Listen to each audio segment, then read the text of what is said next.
The gavel hit the wood like a gunshot. I stood there in my old Navy suit, the one I wore to Marcus's graduation, feeling every bit of my 68 years pressing down on my shoulders.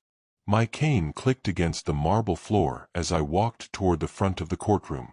The smell of old wood and furniture polish filled my nose. My hands were shaking, and I wasn't sure if it was from the stroke or from what I was about to do. That's when the judge spoke. His voice boomed across the room like thunder rolling through Alabama hills. He was a tall black man, maybe in his 50s, with eyes that could see straight through whatever lies you thought you could tell. He looked at me, then at my son sitting at the defense table with that smug smile plastered on his face, then back at me. "Mr. Marden," the judge said, leaning forward. "Why are you here?" The whole courtroom went silent. Even Marcus froze, his lawyer's confidence cracking just a little around the edges. But the judge wasn't done.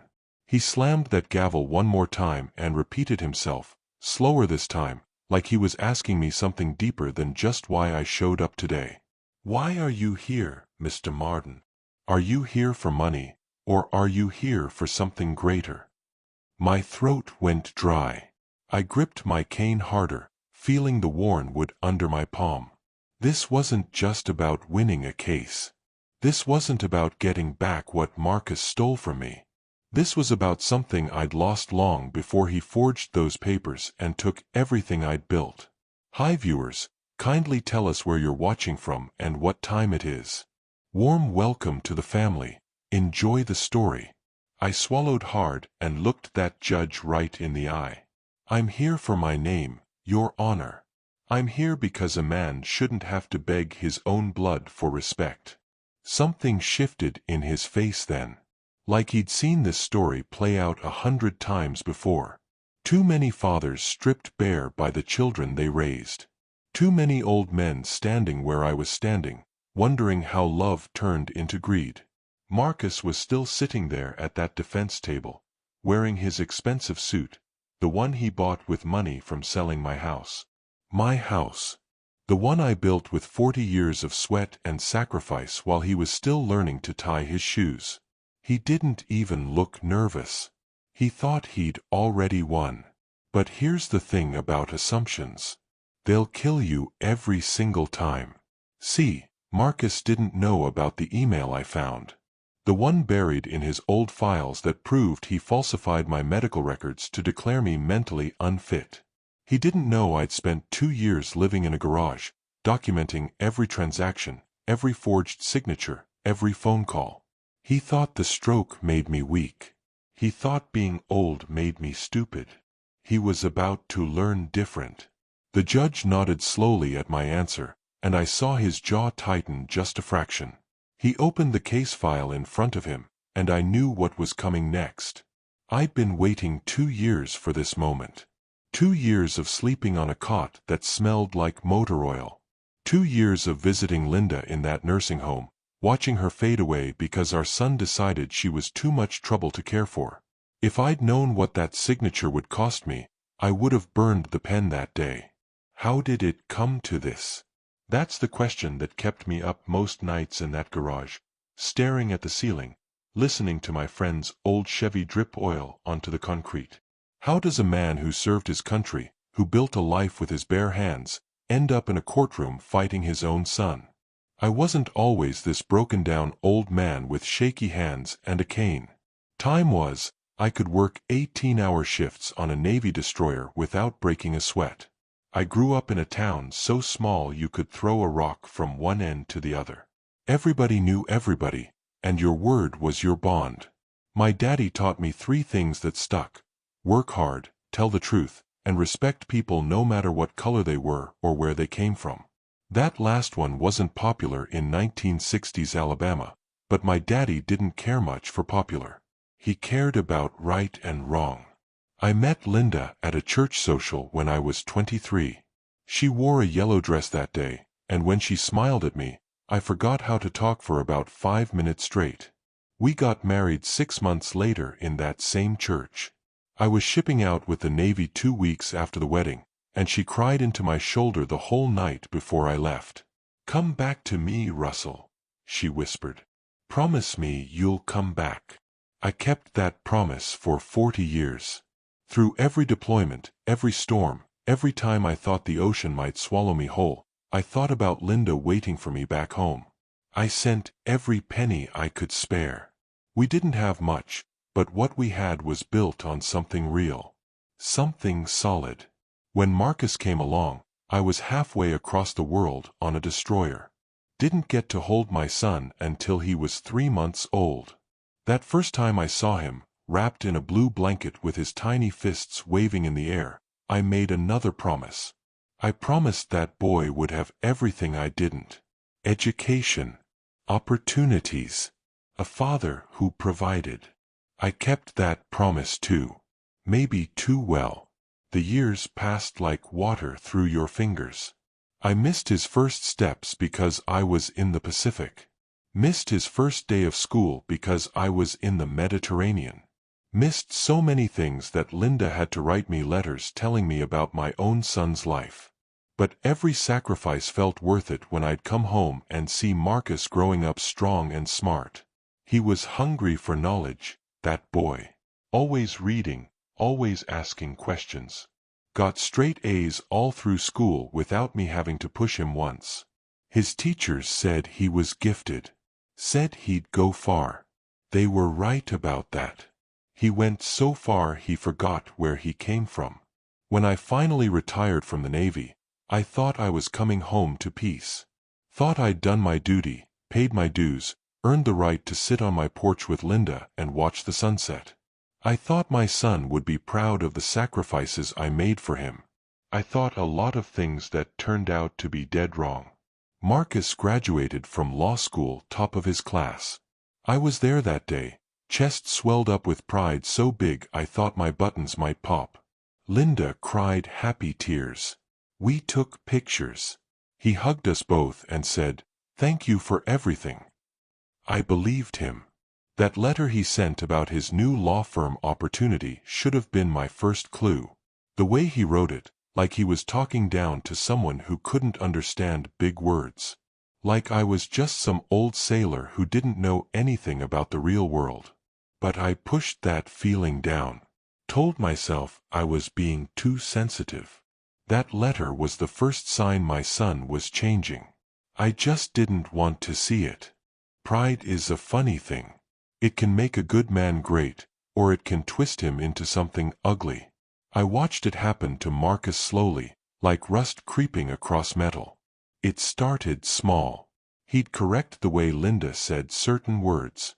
"Mom, it's not proly. It's probably."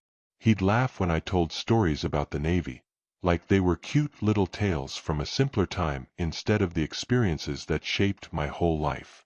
At first, Linda and I thought it was just him adjusting to his new career. Lawyers talk different, we figured. That's just how they are. But then the dinner happened. We'd invited Marcus over for Sunday supper, something we used to do every week. Linda made her famous pot roast, the one Marcus used to beg for when he was a kid. We set the table nice, used the good plates we saved for special occasions. I was looking forward to it, you know? Just sitting down with my son like old times. Marcus showed up 40 minutes late in a suit that probably cost more than my first car. He barely apologized, just checked his phone and sat down like he was doing us a favor by being there. "So tell us about work," Linda said, passing him the potatoes. "How's the new case going?" He sighed. Like she'd asked him to explain quantum physics to a toddler. "You wouldn't understand it, Mom. It's very complex legal theory. Constitutional law stuff." "Try us," I said. "We're not stupid." That's when he looked at me with this expression I'd never seen before. Not quite pity, not quite contempt. Something worse. "Dad, no offense, but you and Mom live in a different world. Things have changed since your generation. The way you think about business, about money, about respect. It's outdated. You wouldn't understand how things work now." Linda put her hand on mine under the table, squeezing gently. warning me not to blow up. She was always the peacemaker, my Linda. Always trying to keep the family together even when the cracks were showing. We understand respect, I said quietly. We understand gratitude. We understand remembering where you came from. Marcus laughed. Actually laughed. That's exactly what I'm talking about. This whole respect your elders thing. That's old-fashioned thinking. In my world, respect is earned through achievement, not age. I wanted to remind him who paid for that law school, who worked double shifts so he could have books and a laptop and everything he needed, who missed watching him grow up so he could have achievements to earn respect with. But Linda squeezed my hand harder, and I kept my mouth shut. The rest of dinner was quiet. Awkward. Marcus left early, said he had to prepare for court the next day. Didn't even help clear the dishes. After he drove off, Linda cried in the kitchen. What happened to our boy, Russell? When did he stop being our Marcus? I didn't have an answer for her. All I knew was that the son I raised had been replaced by someone who wore his face but had a stranger's heart. It got worse from there. Phone calls became shorter. Visits became rarer. When he did show up, it was always because he needed something. A signature for this, approval for that. Never just to see us. Never just to sit and talk like family should. I tried talking to him man to man one last time. Sat him down, tried to explain that success doesn't mean you forget your people. He just patted me on the shoulder like I was a child and said, I appreciate the advice, Dad, but I've got this handled. It wasn't the words that broke me. It was the way my own son looked at me, like I was beneath him. Like all those years I spent building his future meant nothing now that he'd arrived. The stroke hit me on a Tuesday afternoon while I was fixing the fence in our backyard. 1 minute I was hammering a loose board. The next minute the hammer was falling from my hand, and I was on the ground wondering why the sky looked so strange. Linda found me there 20 minutes later. She called 911, rode with me in the ambulance, held my hand while the doctors said words like mild cerebrovascular accident, and partial paralysis, and speech difficulties. The medical terms didn't matter much to me right then. What mattered was that my left hand wouldn't stop shaking, and when I tried to tell Linda I loved her, the words came out all twisted and wrong. They kept me in the hospital for 5 days. Linda never left my side except to go home and change clothes. She brought me books I couldn't focus on and food I couldn't taste.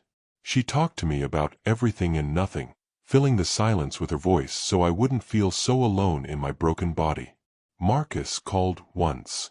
Said he was sorry, said he'd visit soon, said he had a big case he couldn't get out of. I understood. Or at least, I told myself I understood. Lawyers are busy people. Important people. Can't drop everything just because their father can't hold a spoon anymore. When I got home, Linda transformed into something between a nurse and an angel. She helped me relearn how to button my shirt, how to tie my shoes, how to write my own name without my hand jerking across the page like a car with bad brakes. Every small victory made her smile. Every setback made her work harder. We'll get through this, she'd say, kissing my forehead. We've been through worse, you and me. But had we? I couldn't remember feeling this helpless before. This useless. I was 64 years old and I needed my wife to help me go to the bathroom. Needed her to cut my food. Needed her for everything I used to do without thinking. The worst part wasn't the physical stuff though. The worst part was watching Linda wear herself down taking care of me. She was getting thinner. Sleeping less. The light in her eyes was dimming, and it was my fault. I tried to tell her to rest more, to let me struggle through things on my own. But my words still came out slow and thick, like my tongue was made of clay. She'd just shake her head and keep doing what needed doing. 3 months passed. Then 4. I was getting better, slowly. Could hold a pen for almost a full minute now without it jumping out of my grip. Could walk without my cane some days. Could almost sound like myself again when I talked. Marcus still hadn't visited. Too busy, he said on the phone. Big promotion coming up. Important cases. Always something more important than his parents. Then one evening, the doorbell rang. Linda answered it, and I heard Marcus's voice in the hallway. My heart jumped despite everything. Maybe he'd finally come to check on his old man. Maybe he'd finally remember he had a father who raised him, who loved him, who needed him now more than ever. He walked into the living room carrying a briefcase and wearing that expensive suit. No flowers. No, how are you feeling? No warmth in his eyes at all. Hey, Dad, he said, sitting down across from me. You're looking better. Getting there, I managed to say. Good to see you, son. He opened his briefcase and pulled out a stack of papers. I need to talk to you about something important. It's about protecting you and Mom, making sure everything's taken care of if something happens. Linda came in from the kitchen, wiping her hands on her apron. What kind of papers, Marcus? Just some legal protection, he said smoothly. Power of attorney, medical directives, asset protection. Basic stuff every family should have. Dad's health scare made me realize we need to get these things in order. It made sense when he said it like that. Made sense that a lawyer's son would want to protect his aging parents. Made sense that we should have these things filed away properly. Where do I sign? I asked. Marcus smiled. Actually smiled. Just here, Dad. And here. And initial here. My hand shook as I signed. Some of the letters came out crooked, but Marcus said it was fine. Said it was still legal even if my handwriting was messy from the stroke. I trusted him. He was my son. My blood. The boy I raised on Navy paychecks and long-distance phone calls and every sacrifice I knew how to make. I thought my son had come to help. I didn't know he came to take. For about 2 weeks after I signed those papers, everything felt normal. Or as normal as things could be when you're relearning how to live in your own body. Linda kept taking care of me. I kept getting stronger. Marcus went back to being busy and distant, but at least he'd visited. At least he'd done something to protect us, or so I thought. Then came the phone call. I was in the living room practicing my handwriting when I heard Marcus's voice coming from the study. He must have let himself in through the back door. Didn't announce himself, didn't come say hello. Just went straight to the study to make his phone call. I wasn't trying to eavesdrop. But when you can't move as fast as you used to, and someone's talking loud enough, you hear things. Yeah, it's done, Marcus said. Got his signature last week. The house is in my name now. He signed everything without even reading it. My pen stopped moving. My whole body stopped moving. I know, Marcus continued, laughing. It was easier than I thought. The stroke made him even more trusting. Mom was right there, but she doesn't understand legal documents anyway. They just signed whatever I put in front of them. There was a pause while whoever he was talking to responded. No, they don't know yet. And by the time they figure it out, it'll be too late to reverse. It's airtight. My signature, their signature, all notarized. I made sure of it. Another pause. Of course I feel a little bad, but come on. They're not going to live forever. This way, I'm just protecting my inheritance. Making sure the assets stay in the family. It's smart planning.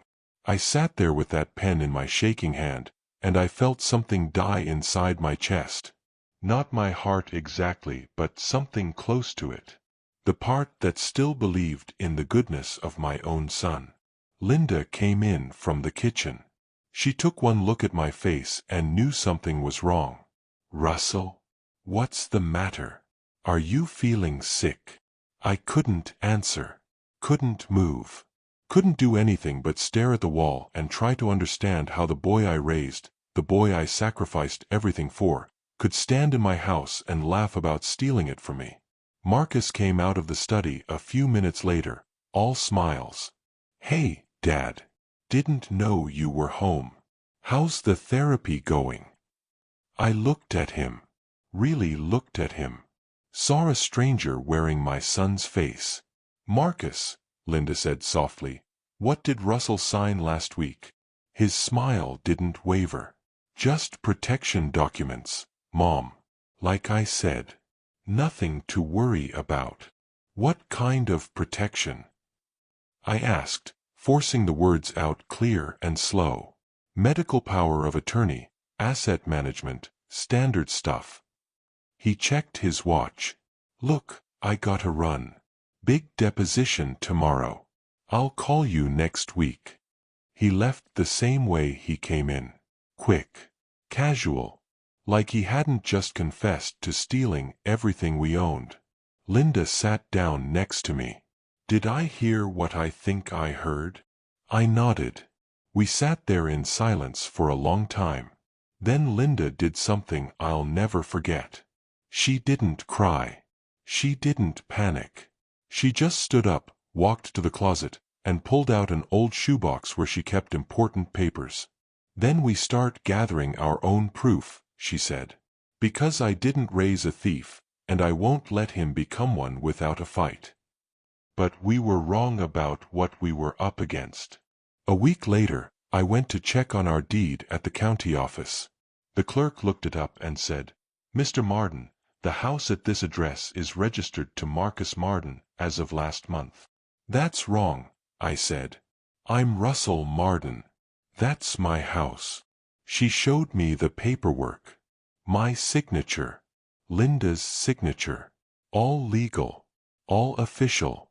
All destroying everything I'd built. I tried calling Marcus. He didn't answer. Tried again. Voicemail. On the third try, he picked up. What did you do? I asked. Dad, you're not well. You can't manage finances anymore. I'm protecting you from yourself. This is better for everyone. You stole my house. I secured your assets. There's a difference. Look, you're confused. The stroke affected your thinking. Everyone can see that. This is for your own good. Give it back. There's nothing to give back. It's mine now. Legally. Properly. And honestly, you should be grateful I'm willing to let you and Mom stay there for free. A lot of people wouldn't be that generous. He called me confused. Called me broken. Called me a liability that needed managing. And right then, something shifted inside me. The grief turned into something harder. Something colder. Something that wouldn't let me sleep or eat or rest until I'd made this right. That night I realized I hadn't just lost a house. I'd lost the son I raised. Linda's health started going downhill 3 months after Marcus took the house. I'd wake up at night and hear her coughing in the bathroom, trying to muffle the sound so I wouldn't worry. But I knew. I always knew when something was wrong with my Linda. She'd lost weight. Her hands trembled when she poured coffee. Some mornings she couldn't get out of bed without help, and I was still too weak from the stroke to give her the support she needed. We were two broken people trying to hold each other up, and we were both losing that battle. I called Marcus. Told him his mother needed to see a doctor. Told him we needed help. I'll handle it, he said. That's all. Just, I'll handle it. 2 days later, a van pulled up outside our house. Not an ambulance. A transport van from Sunset Gardens nursing facility. 2 orderlies got out carrying paperwork with Marcus's signature on it. We're here to pick up Linda Marden, one of them said. The hell you are, I told them. Nobody's taking my wife anywhere. They showed me the papers. Medical power of attorney.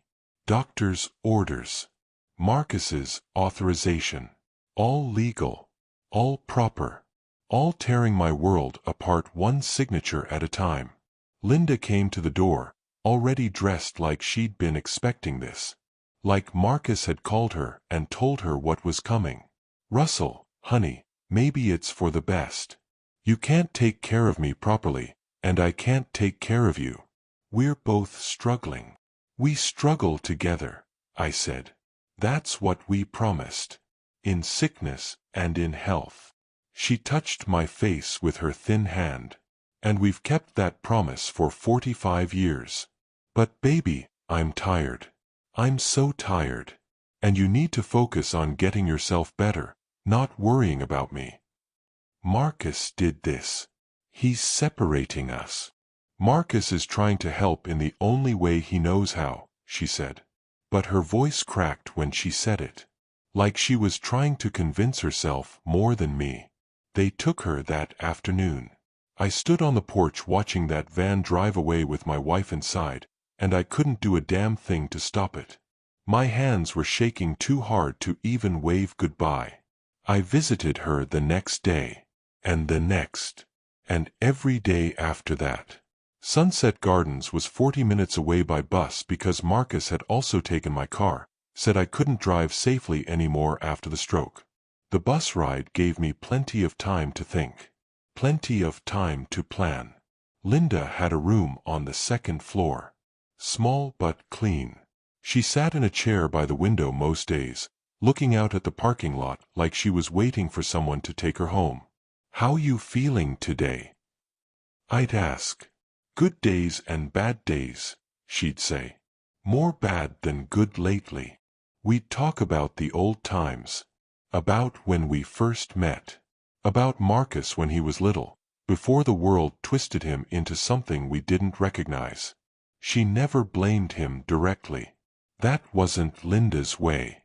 But I could see the hurt in her eyes every time his name came up. Then one day I came to visit and found her crying. Not quiet tears. Real sobbing that shook her whole body. "Linda, what's wrong? Are you in pain? Should I call the nurse?" She held up her left hand. Her ring finger was bare. "Where's your wedding ring?" I asked, though I already knew. Already felt the answer like a knife between my ribs. "Marcus took it," she whispered. "Said it was too valuable to leave here. Said someone might steal it. Said he'd keep it safe for me." That ring cost me 2 months' salary back in 1960. I'd saved every penny I could while I was deployed, went to 3 different jewelry stores before I found the one that looked right. It wasn't big, wasn't fancy, but it was ours. Linda never took it off in 45 years. Not once. "He took everything, Russell," she said. "The house, the car, my ring. Even the symbol of our love. What's left for him to take?"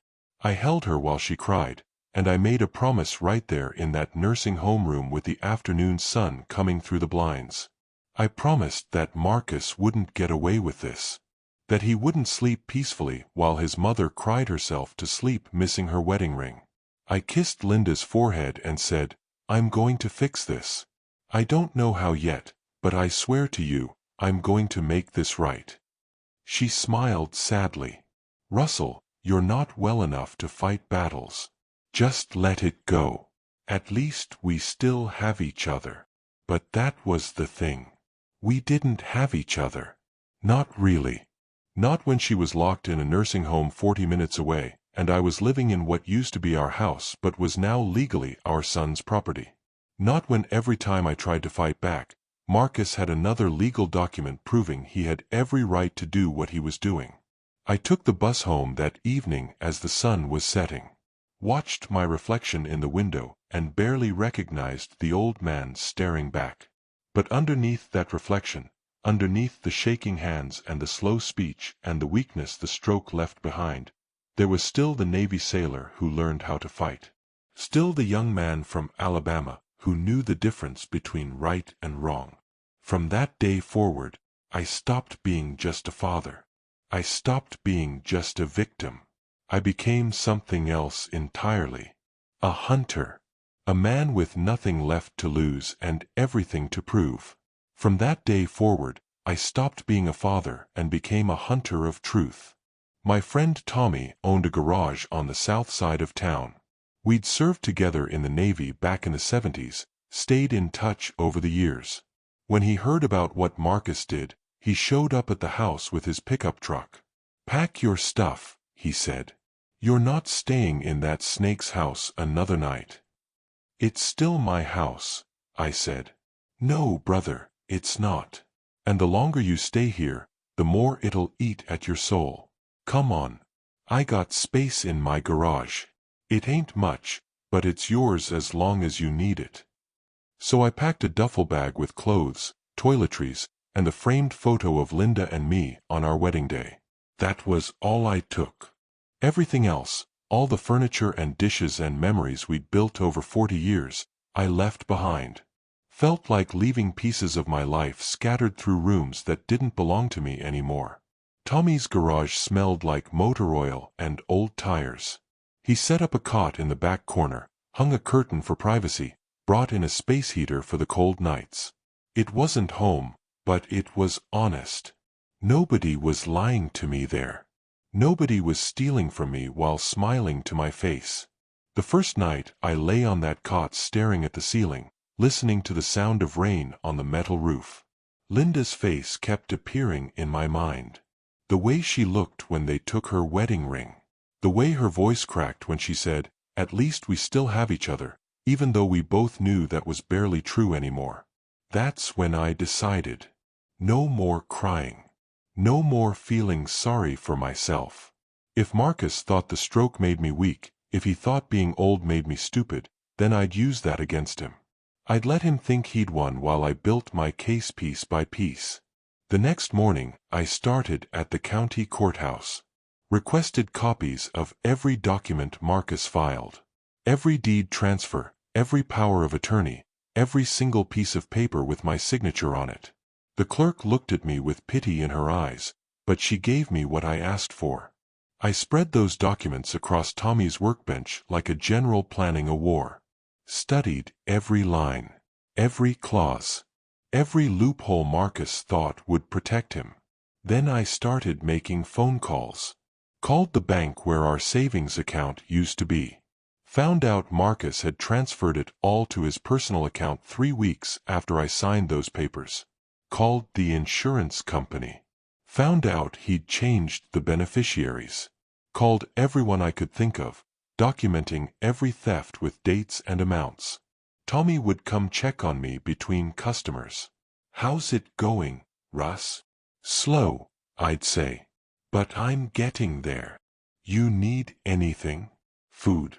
Coffee? Lawyer?" That last word stopped me. Lawyer. How do you fight a lawyer when you're broke and broken? When every legal aid office in town told me the signatures were valid and there was nothing they could do unless I could prove fraud or coercion. I kept digging, kept calling, kept searching for that one piece of evidence that would crack Marcus's perfect legal fortress wide open. Weeks turned into months. I visited Linda every other day, never telling her what I was doing because I didn't want to get her hopes up. She was getting weaker. The nurses said her heart was failing. Said we should prepare for the worst. But I couldn't prepare. Couldn't accept that she might leave this world thinking her son had beaten us. Then one night, 6 months into living in that garage, I was going through an old box of Marcus's things he'd left at our house years ago. High school yearbooks, college papers, random junk he never bothered picking up. At the bottom, underneath a stack of old law school notes, I found a flash drive. Probably nothing, I thought. But I plugged it into the old laptop Tommy let me borrow anyway. The drive had files. Lots of files. Old legal briefs, research papers, personal emails going back 5 years. I started clicking through them, not sure what I was looking for but knowing I'd recognize it when I saw it. Then I found the folder labeled, Dad, Medical. My hands started shaking. Not from the stroke this time. From something else. Something that felt like hope and rage mixed together. I opened it. There were medical assessments inside. Psychiatric evaluations. Cognitive tests. All dated from 2 months before my stroke. All declaring me mentally incompetent. All signed by a Dr. Patricia Chen at Birmingham Medical Associates. But here's the thing. I never saw Dr. Patricia Chen. Never had any psychiatric evaluation. Never took any cognitive tests before my stroke. These documents were fake. Fabricated. Made up so Marcus could justify taking control of my assets even before I got sick. And at the bottom of the folder was an email. From Marcus to someone named Jennifer at his law firm. Attached are the documents we discussed. I know they're not real evaluations, but they look official enough.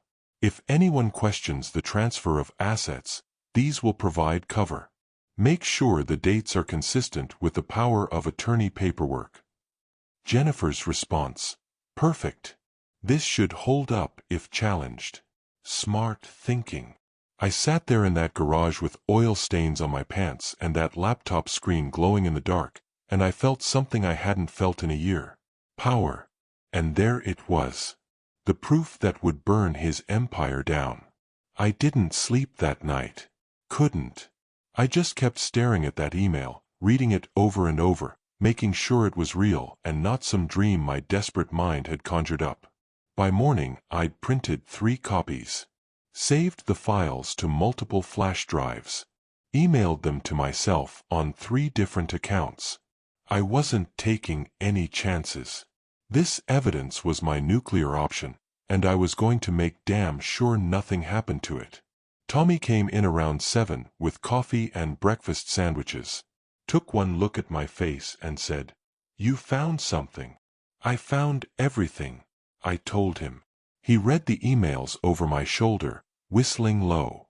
"Brother, this is fraud. This is criminal. Your boy's going to jail if this gets out." "Not jail," I said. "Court first. I want him to feel what he did to me. Want him to stand in front of a judge and hear what happens when you steal from your own blood." But I still needed a lawyer.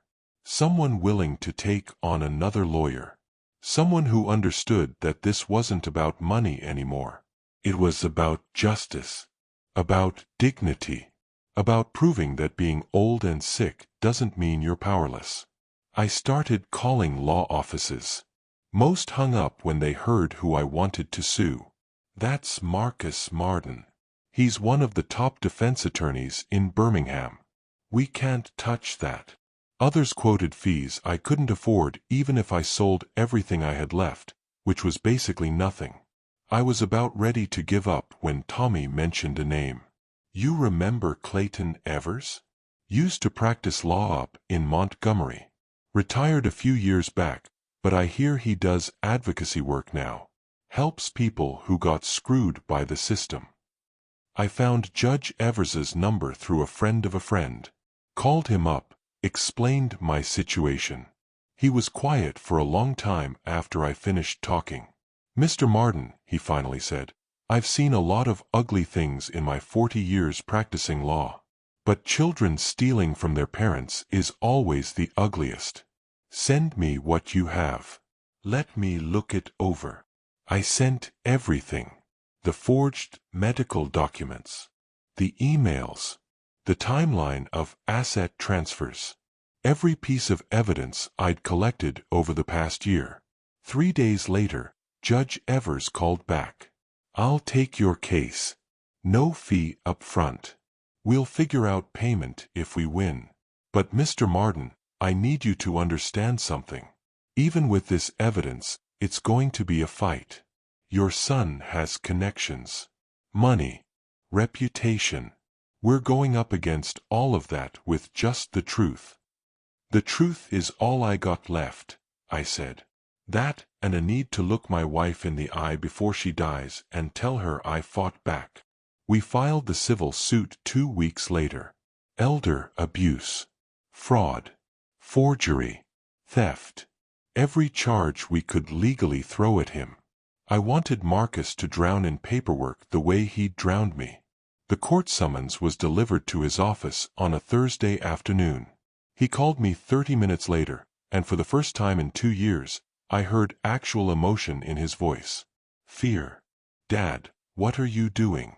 This is insane. You're making a huge mistake. The mistake was trusting you, I said. My voice wasn't shaking anymore. Wasn't weak. The stroke damage had healed enough that I could speak clearly, and I wanted him to hear every word. See you in court, son. You're going to lose. You know that, right? I've got the best lawyers in Alabama. I've got documentation. I've got everything on my side. You've got forged documents and stolen property. I've got the truth. We'll see which one wins. He tried threatening me, tried bribing me, tried telling me I was embarrassing the family. But none of it worked because I'd already lost everything that mattered. He couldn't threaten a man who had nothing left to lose. The weeks leading up to trial felt like waiting for battle. Judge Evers prepped me on what to expect. How Marcus's lawyers would try to paint me as confused, as bitter, as a sad old man with a grudge.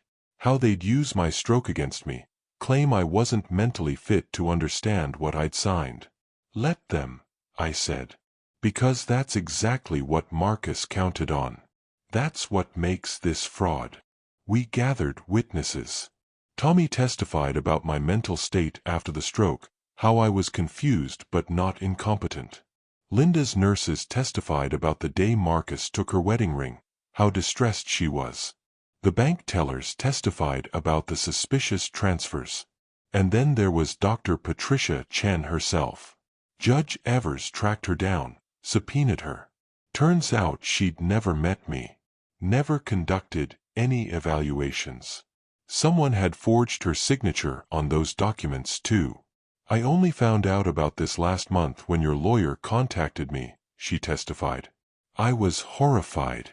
Someone used my credentials to commit fraud.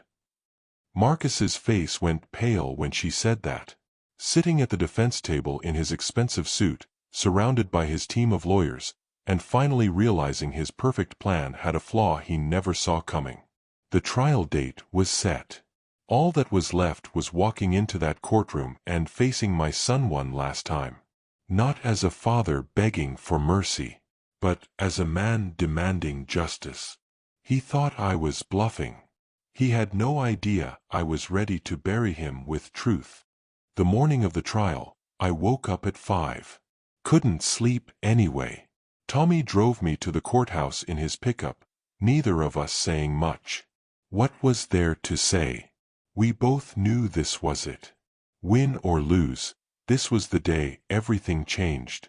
I wore my old Navy suit, the same one I'd worn to Marcus's graduation.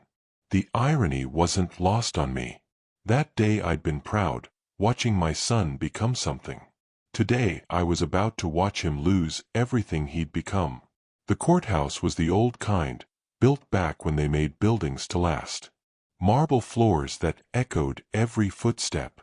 High ceilings that made your voice sound small. Wooden benches worn smooth by decades of people waiting for justice. I walked through those doors with my cane clicking against the floor, and I felt every single one of my 68 years. Judge Evers met me outside the courtroom. You ready for this, Russell? Been ready for 2 years. Remember what we talked about. Stay calm. Answer clearly. Don't let them bait you into anger. We've got the evidence. We've got the truth. That's all we need. Marcus was already inside when we entered. He sat at the defense table with 3 other lawyers, all of them in suits that probably cost more than I made in a month back in my Navy days. He looked confident, comfortable, like this was just another case for him. But when his eyes met mine, I saw something flicker there. Not quite fear. Not quite guilt. Something in between. Like maybe a small part of the son I raised was still in there somewhere. buried under all that greed and pride. The bailiff called everyone to rise as the judge entered.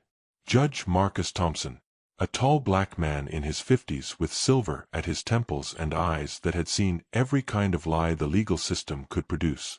He settled into his chair, reviewed the case file, then looked directly at me. "Court is now in session," he said. His voice filled the room like rolling thunder. "We're here today regarding Marden versus Marden. Civil suit alleging elder abuse, fraud, and theft." He looked at Marcus, then at me, then back at Marcus. His expression hardened. He slammed his gavel once. The sound cracked through the courtroom like a gunshot. "Mr. Marden," he said, and everyone in the room knew he was talking to me, not my son. "Why are you here?" The whole courtroom went silent. Marcus's lawyers stopped shuffling papers. The court reporter's fingers froze over her keyboard.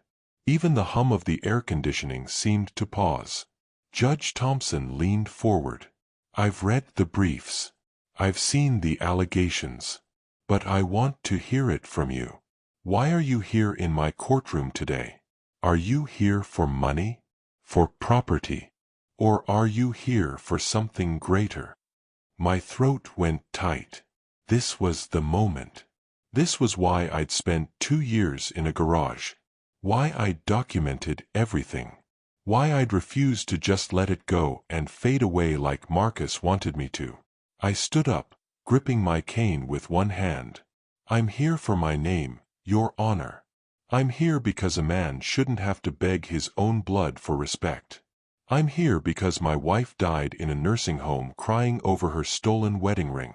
I'm here because what my son did to us was wrong, and somebody needs to say it out loud." Judge Thompson nodded slowly. Something shifted in his face. Like he'd seen this story 1,000 times. Too many children treating their parents like obstacles instead of people. Too many old folks robbed blind by the very people they raised. "Then let's get to it," he said. "Counselor Evers, present your case." For the next 3 hours, Judge Evers laid out everything. The forged medical documents. The emails proving premeditation. The timeline showing Marcus started his theft before I even had my stroke. The testimony from Dr. Chen about the fake psychiatric evaluation. Marcus's lawyers fought back hard. They called witnesses saying I was confused after my stroke. They produced their own experts claiming the signatures looked genuine. They tried to paint this as a sad misunderstanding between a sick father and a concerned son. But they couldn't explain away that email. When Judge Evers read it out loud, every word crystal clear in the silent courtroom, I watched my son's face. Watched the color drain from his skin. Watched his lawyers lean over and whisper frantically. Watched him realize his perfect crime had a paper trail he'd forgotten about. Attached are the documents we discussed. I know they're not real evaluations, but they look official enough. The courtroom gasped. Actual, audible gasps from the people sitting in the gallery. Judge Thompson's expression turned to stone. "Counselor, do you have a response to this evidence?" Marcus's lead lawyer stood up. "Your Honor, we'd like to request a recess to review these documents and—" "Denied," Judge Thompson said. "You've had weeks to prepare. This evidence was submitted in discovery. If you weren't prepared to address it, that's your failure, not this court's problem." They tried to recover. Spent another hour arguing about authenticity and chain of custody and reasonable doubt. But it was over. Everyone in that room knew it was over. Judge Thompson called a 15-minute recess. When we returned, his face told me everything I needed to know before he even spoke. "I've reviewed all the evidence presented today," he said. "And I've seen enough." The defendant, Marcus Marden, knowingly and deliberately defrauded his own father through forged medical documents and deceptive legal practices. He exploited his father's medical condition and his mother's declining health for personal financial gain. He paused, looking directly at Marcus. As an officer of the court, you took an oath to uphold justice. Instead, you perverted it to rob your own family. That is unconscionable. Then came the ruling. Marcus was ordered to pay full restitution, including compensation for emotional distress. The house sale was overturned and the property returned to my name. His law license was suspended pending a state bar investigation. Every asset he'd taken was to be restored. But here's the thing about winning. It doesn't feel like you think it will. There was no cheering. No celebration. Just Marcus sitting at that table with his head down while his lawyers packed their briefcases in silence. Just me standing there with my cane, feeling older than ever but somehow lighter too. As I walked out of that courtroom, I didn't look back. Didn't wait to see if Marcus would say anything. Just kept walking, one step at a time, my cane clicking on that marble floor. Outside, Tommy was waiting with the truck. "How'd it go?" "We won," I said. And for the first time in 2 years, I didn't feel like crying. People always ask what happens after you win. Like justice is the ending instead of just another beginning. Marcus left Birmingham 3 weeks after the trial. Heard through mutual friends he moved to Atlanta, trying to rebuild his career under a different state bar. We haven't spoken since that day in court. Sometimes I wonder if he thinks about what he did. If he lies awake at night remembering his mother crying about her stolen wedding ring. If he feels anything at all. Mostly, though, I don't think about him. Can't afford to waste what time I have left on bitterness. I used the settlement money to buy a small cabin near Lake Martin. Nothing fancy. Just 2 bedrooms, a porch that wraps around the front, and a view of the water that changes colors depending on the time of day. Mornings it's silver. Evenings it turns gold. Sometimes I sit out there with my coffee and just watch it shift. Linda's photo sits on the table beside me. The one from our wedding day. She's wearing that yellow dress, and I'm in my Navy uniform, and we're both so young we look like different people entirely. In some ways, I guess we were. She passed a year after the trial. Peaceful, in her sleep, like she'd been holding on just long enough to see justice done. The nurses said she smiled in her last days, something she hadn't done in years. I like to think she knew that we'd fought back and won. I buried her with her wedding ring on her finger. The one Marcus finally returned as part of the settlement. It looked small on her hand by then, like she'd shrunk in those final months. But it was where it belonged. Sometimes I talk to her photo. Tell her about my day, about the birds I saw on the lake, about the weather. I tell her we did it. We got our name back. We proved that respect isn't something you lose just because you get old. You always were stronger than you thought, Russell. I imagine her saying back. And maybe that's true. Maybe I was. Or maybe I just finally learned that strength isn't about never falling down. It's about standing back up even when your hands shake and your voice breaks and everyone expects you to quit. I get visitors sometimes. Tommy comes by every week with groceries and gossip from town. Judge Evers stopped by once to see how I was doing, brought his wife, and we had dinner on the porch. Even Dr. Chen came to visit, apologizing again for having her name used in fraud even though none of it was her fault. But mostly it's just me and the lake and Linda's photo, and the peace that comes from knowing I didn't let betrayal define my ending. The house Marcus stole, the one I built with 40 years of sweat, I sold it. Too many bad memories in those walls. Used the money to set up a small fund helping other elderly folks fight back against financial abuse. Named it after Linda.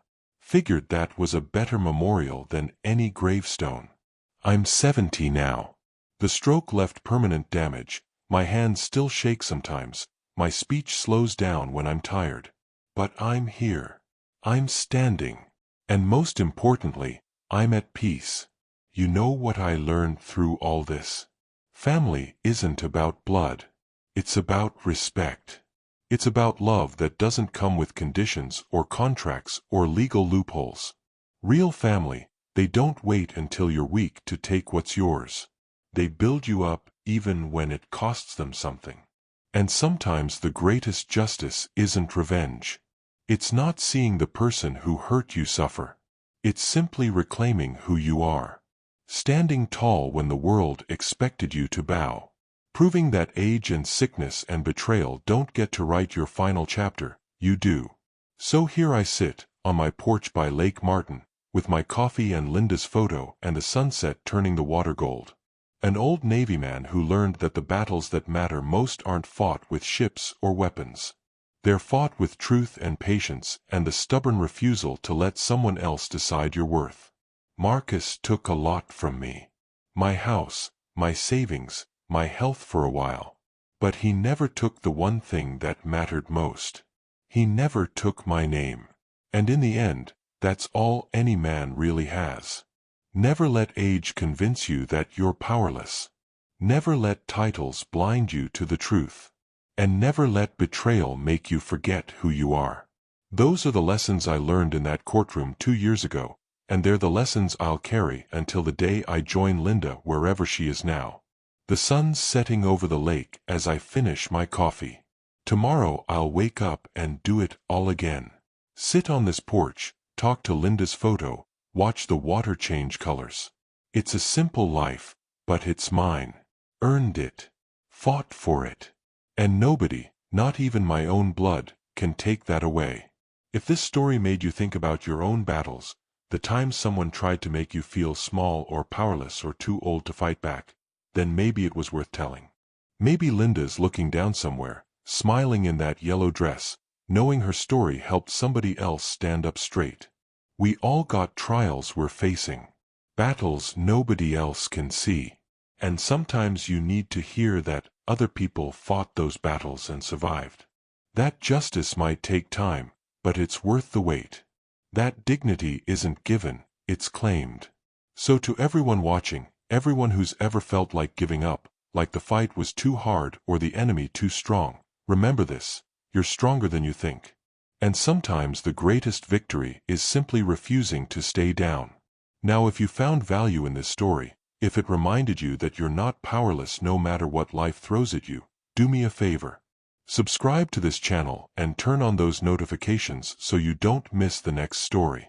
Because we got more real-life lessons waiting to be told. Stories about people who fought back, who stood up, who refused to let life define them. Share your own thoughts in the comments below. Inspire others who might be going through their own battles right now.